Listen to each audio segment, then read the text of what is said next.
2017 Star Wars Battlefront 2 is a game that I absolutely love and still play regularly to this day, but only recently I finally picked up the one set LEGO made based off of the game's campaign, that being the Inferno Squad Battle Pack. Inferno Squad were a special forces unit of the Empire led by Commander Iden Versio, until of course Iden and Del defected to the Rebellion, which was a story choice I didn't particularly like, but anyways. Despite my own personal grievances with how the story of Inferno Squad played out, I think the fact that they got their own battle pack is really cool. With this being a battle pack, there of course had to be a build of some kind included, and this is what LEGO opted to include. For what it's worth, I actually really like this little speeder build. It seats one pilot, features an array of weaponry, and it's easily swooshable, just as it should be. The main cannons at the front are adjustable, as are the smaller ones on the wings, which is great in terms of the play value that this set has to offer. There are also some stud shooters on each of the fixed wing pieces, which are positioned really nicely, allowing for easy and fun firing. I like how the colour scheme of the speeder matches Inferno Squad's armour, and the beautiful blue engine at the back reminds me of the engines on the new Imperial shuttle, which I recently reviewed and am now shamelessly plugging. It's my video, I can do what I want. All in all, for a non-canon vehicle that LEGO had to create for this set, I think that they did a great job with this speeder.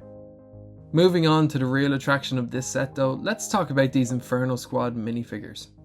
Inferno Squad actually only consisted of 3 members, but I'm not the kind of guy to complain that LEGO included 4 of these minifigures instead of 3.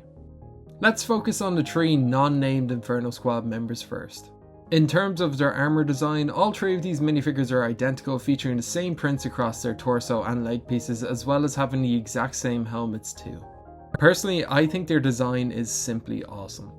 The bandolier printing across the chest is excellent, and I love how it continues around to their backs too.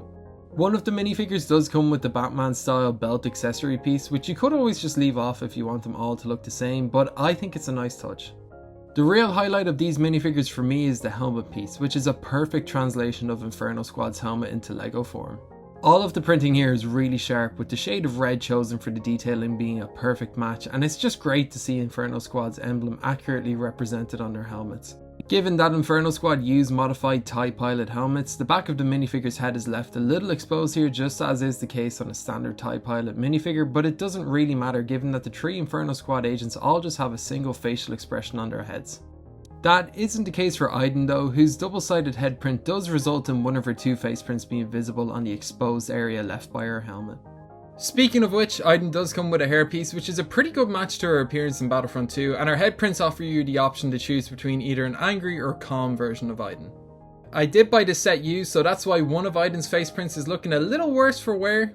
Iden does have her own unique torso piece, which once again features some really excellent printing, and I'm glad LEGO did differentiate her armour from the other Inferno Squad agents rather than taking the easy option and just using the same piece for all of the minifigures.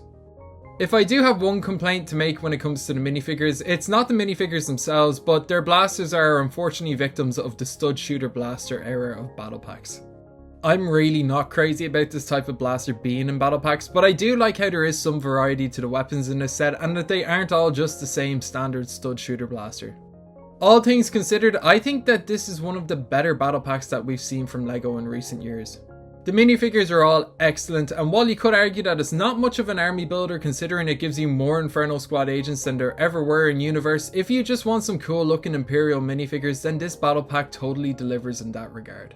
Having released in January 2019 and retiring at the end of that same year, this set is getting increasingly expensive to pick up these days. So if you've had your eye on this set for a while and are thinking about finally pulling the trigger on it, then I say that you should just go ahead and do it. It's a really good set. So that's it for my thoughts on the Inferno Squad Battle Pack. If you enjoyed this video and would like to see more videos from my channel, then please do leave this video a like and subscribe if you haven't already so you won't miss out on more LEGO Star Wars reviews just like this one. With all of that being said, I've been Dave and I hope that you have a great day.